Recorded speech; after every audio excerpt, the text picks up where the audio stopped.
नमस्कार दोस्तों। वीडियो बहुत ही महत्वपूर्ण है तो अंत तक देखिएगा। और अगर अभी तक आपने चैनल सब्सक्राइब नहीं किया है तो चैनल सब्सक्राइब कर लीजिए ताकि आने वाले हर वीडियो की अपडेट आपको मिलती रहे। ठीक है, हमारे अन्य वीडियो के लिए डिस्क्रिप्शन में प्लेलिस्ट की लिंक दी हुई है, आप वहां से जाके हमारे दूसरे वीडियो देख सकते हैं। ठीक, तो चलिए शुरू करते हैं। पहला क्वेश्चन है, वर्तमान में भारतीय संविधान में कितनी राजभाषाएं वर्णित हैं? Option A 24, option B 22, option C 14, option D 25।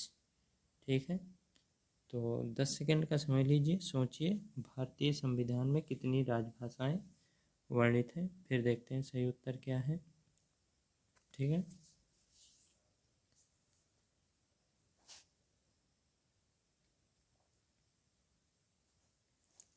चलिए देखते हैं सही उत्तर। सही उत्तर है ऑप्शन बी 22। वर्तमान में भारतीय संविधान में 22 राजभाषाएं वर्णित हैं। वर्तमान में 22 राजभाषाएं इस प्रकार हैं: बंगाली, बोडो, डोगरी, गुजराती, हिंदी, कन्नड़, कश्मीरी, कोंकणी, मैथिली, मलयालम, मणिपुरी, मराठी, नेपाली, उड़िया, पंजाबी, संस्कृत, संथाली, सिंधी, तमिल, तेलुगु, उर्दू और असमिया। ठीक है, आप याद रखना चाहते हैं तो इसका निमोनिक्स बना लीजिए और स्क्रीनशॉट आप ले सकते हैं इसका। ठीक है, 22 भाषाएं, तो सही उत्तर है ऑप्शन बी। ओके, अगला क्वेश्चन, भारतीय संविधान में राजभाषाएं किस अनुसूची में वर्णित हैं? ठीक है, राजभाषाओं की अनुसूची क्या है? ऑप्शन ए अनुसूची 5, ऑप्शन बी अनुसूची 6, ऑप्शन सी अनुसूची 7, ऑप्शन डी अनुसूची 8। ठीक है, चलिए 10 सेकंड लीजिए, सोचिए, फिर देखते हैं सही उत्तर क्या है। आप जब भी ये वीडियो देखें सही उत्तर कमेंट कर सकते हैं। ठीक है, चलिए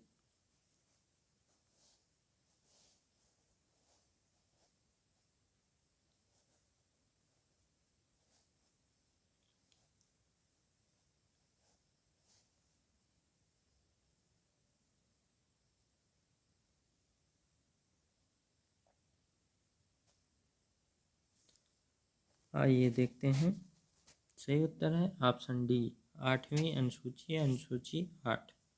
भारतीय संविधान की 8वीं अनुसूची में 22 भाषाएं वर्णित हैं। इनमें से मूल रूप से 14 भाषाएं वर्णित थी।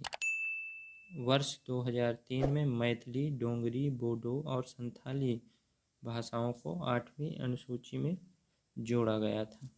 ठीक, चलिए, तो सही उत्तर है ऑप्शन डी, 8वीं अनुसूची में राजभाषाओं को जोड़ा गया, या भारतीय संविधान में राजभाषाएं 8वीं अनुसूची में हैं। ओके, ठीक है, अगला, निम्न में से कौन सा कथन राजकीय भाषाओं के संदर्भ में सही नहीं है? ठीक, नॉट करेक्ट पूछा है, आप ध्यान रखिएगा। ऑप्शन ए संविधान के भाग 17 में अनुच्छेद 243 से 251 राजभाषा से संबंधित है। ठीक है, ऑप्शन बी जब तक राष्ट्रपति कोई अन्यथा व्यवस्था न दे उच्चतम न्यायालय के कार्य अंग्रेजी में होंगे। ठीक, ऑप्शन सी राजभाषा अधिनियम को 1963 में पास किया गया था। ऑप्शन डी देवनागरी लिपि में लिखी जाने वाली हिंदी संघ की भाषा है। ठीक, चलिए 10 सेकंड लीजिए, सोचिए, फिर देखते हैं सही उत्तर क्या है।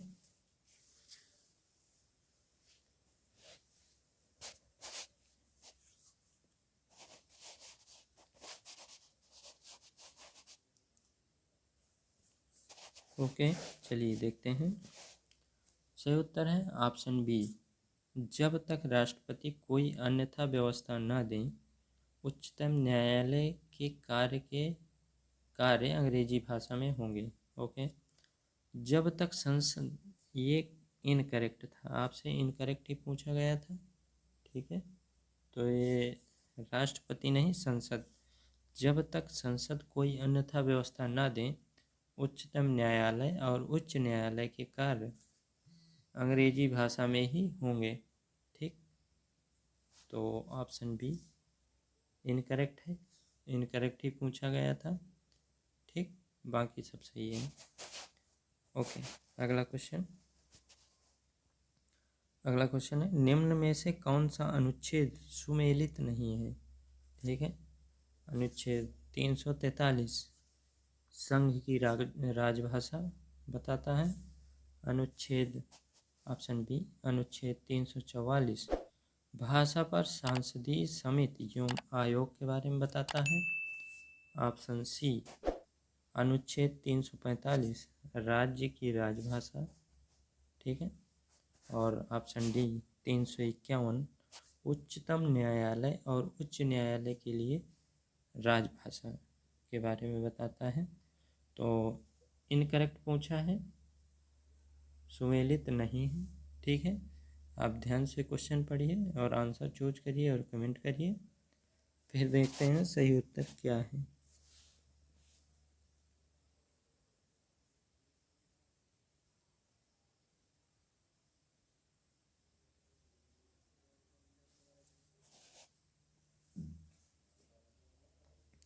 चलिए देखते हैं सही उत्तर। सही उत्तर है ऑप्शन डी, अनुच्छेद 351 उच्चतम न्यायालय और उच्च न्यायालय के लिए राजभाषा। ये सुमेलित नहीं था, गलत है। अनुच्छेद 351 का संबंध हिंदी भाषा के विकास के लिए विनिर्देश से है, ना कि उच्चतम न्यायालय और उच्च न्यायालय के लिए राजभाषा से। ठीक है, तो ऑप्शन डी इनकरेक्ट था। 351 हिंदी भाषा के लिए है, ना कि उच्चतम और उच्च न्यायालय के लिए। ऑप्शन डी इनकरेक्ट है, आपसे इनकरेक्ट ही पूछा था। ठीक, आप ध्यान रखिएगा। चलिए अगला क्वेश्चन। निम्न में से किसे यह अधिकार है कि वह हिंदी अथवा किसी अन्य भाषा को उच्च न्यायालय की कार्यवाही की भाषा का दर्जा दे सके? अभी हमने पीछे देखा एक्सप्लेनेशन में। ठीक है, तो आप ऑप्शन देखिए। संसद का कोई भी सदन। ऑप्शन बी, किसी राज्य का राज्यपाल। ऑप्शन सी, राज्यपाल ऐसा कर सकता है लेकिन उसे राष्ट्रपति की पूर्व अनुमति लेनी होगी। Okay, option D, supreme court का मुख्य न्यायाधीश। ठीक है, तो चूज करिए चार ऑप्शन में से कौन अधिकार दे सकता है उच्च न्यायालय की कार्रवाई की भाषा। ठीक है, ठीक है, चलिए 10 सेकंड लीजिए, फिर देखते हैं सही उत्तर क्या है।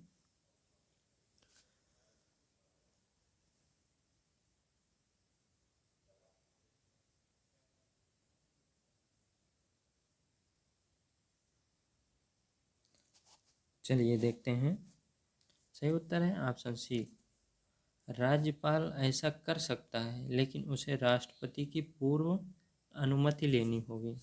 ठीक है, एक्सप्लेनेशन देखिए। किसी राज्य का राज्यपाल राष्ट्रपति की पूर्व अनुमति से हिंदी अथवा किसी अन्य भाषा को उच्च न्यायालय की कार्रवाई की भाषा का दर्जा दे सकते हैं। ठीक है, तो ऑप्शन सी करेक्ट आंसर है। ठीक है, चलिए देखते हैं अगला क्वेश्चन। यदि किसी व्यक्ति को उच्चतम न्यायालय में कोई जनहित याचिका लगानी हो तो याचिका किस भाषा में लिखी जानी चाहिए? ठीक है, ऑप्शन है, ऑप्शन ए 22 भाषाओं में से किसी भी भाषा में। ऑप्शन बी, याचिकाकर्ता अपनी मातृभाषा में। ऑप्शन सी, केवल अंग्रेजी में। ऑप्शन डी, हिंदी या अंग्रेजी में। ठीक है, 4 ऑप्शन दिए हैं, आप सही उत्तर चूज करिए। ठीक है, 10 सेकंड बाद देखते हैं सही उत्तर क्या है।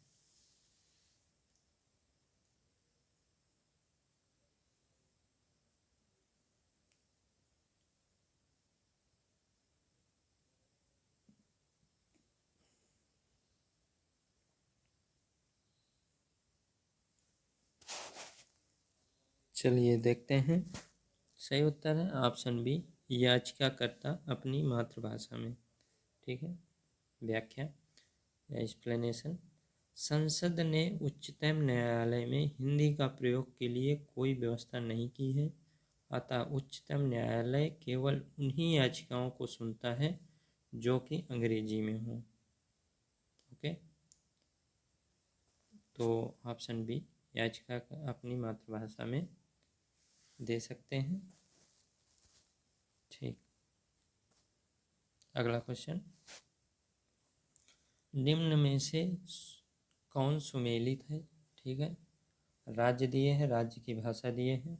ऑप्शन ए, राजभाषा है तेलुगु, आंध्र प्रदेश। ऑप्शन ए, आंध्र प्रदेश राजभाषा है तेलुगु। ऑप्शन बी, केरल राजभाषा है तमिल। ऑप्शन सी, गोवा भाषाएं अंग्रेजी। ऑप्शन डी, जम्मू कश्मीर भाषा है कश्मीरी। तो कौन सा सुमेलित है, आप ये बताइए। 10 सेकंड का समय लीजिए, सोचिए, फिर देखते हैं सही उत्तर क्या है।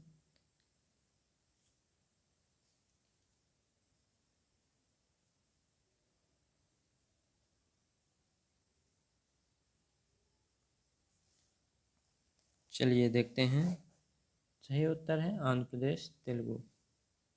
केवल आंध्र प्रदेश की राजभाषा तेलुगु सुमेलित है, इसके अलावा अन्य विकल्पों में दी गई भाषा सुमेलित नहीं है। ठीक है, तो आंध्र प्रदेश की राजभाषा तेलुगु सुमेलित है। ओके, अगला क्वेश्चन,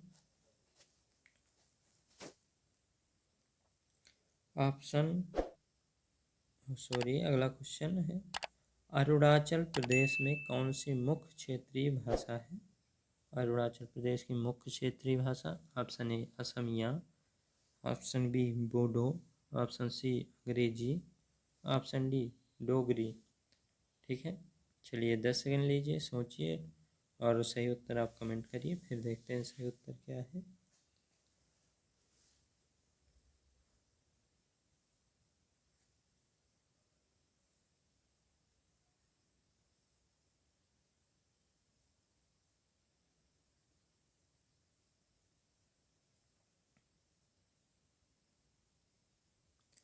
चलिए देखते हैं, सही उत्तर है ऑप्शन सी, अंग्रेजी। मेघालय, अरुणाचल प्रदेश और नागालैंड में राज्य की मुख्य क्षेत्रीय भाषा अंग्रेजी है। ठीक, तो अंग्रेजी, अरुणाचल प्रदेश की मुख्य भाषा क्षेत्रीय भाषा अंग्रेजी है। अरुणाचल प्रदेश, मेघालय और नागालैंड। ठीक है, ठीक, चलिए अगला क्वेश्चन देखते हैं, डोगरी भाषा भारत के किस राज्य में बोली जाती है। ऑप्शन ए, जम्मू और कश्मीर प्रांत में। बी, पुडुचेरी में। ऑप्शन सी, अंडमान और निकोबार द्वीप समूह में। ऑप्शन डी, नागालैंड में। ठीक है, चलिए 10 सेकंड लीजिए, सोचिए, फिर देखते हैं सही उत्तर क्या है।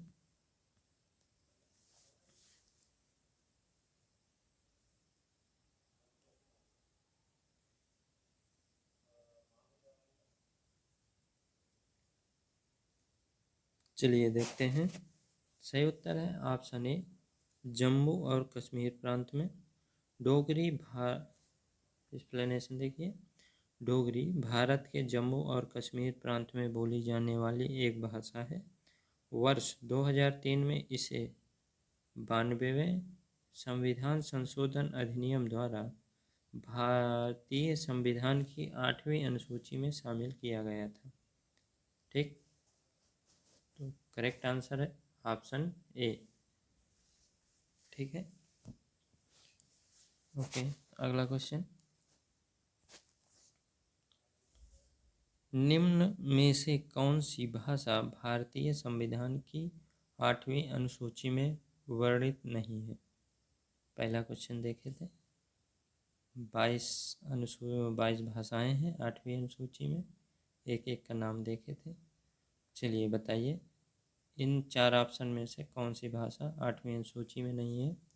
ऑप्शन ए है Nepali, option B Kashmiri, option C Sindhi, option D अंग्रेजी। ठीक है, चलिए 10 सेकंड लीजिए, सोचिए, फिर देखते हैं सही उत्तर क्या है।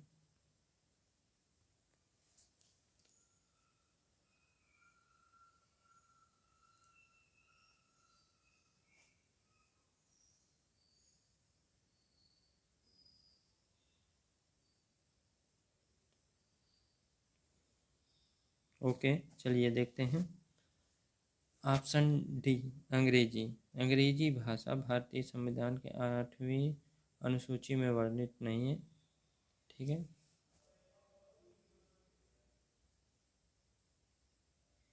अंग्रेजी वर्णित है।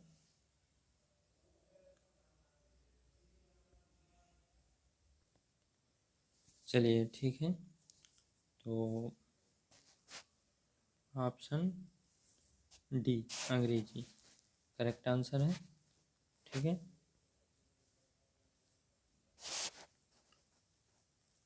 चलिए पूरे होते हैं इस वीडियो के 10 क्वेश्चन। ठीक है, अगर अभी तक आपने चैनल सब्सक्राइब नहीं किया है तो चैनल सब्सक्राइब कर लीजिए, ताकि आने वाले हर वीडियो की अपडेट आपको मिलती रहे। हमारे अन्य वीडियो के लिए डिस्क्रिप्शन में प्लेलिस्ट की लिंक दी हुई है, आप वहां से जाके हमारे दूसरे वीडियो देख सकते हैं। ठीक है, तो चलिए मिलते हैं अगले वीडियो में, तब तक के लिए बाय।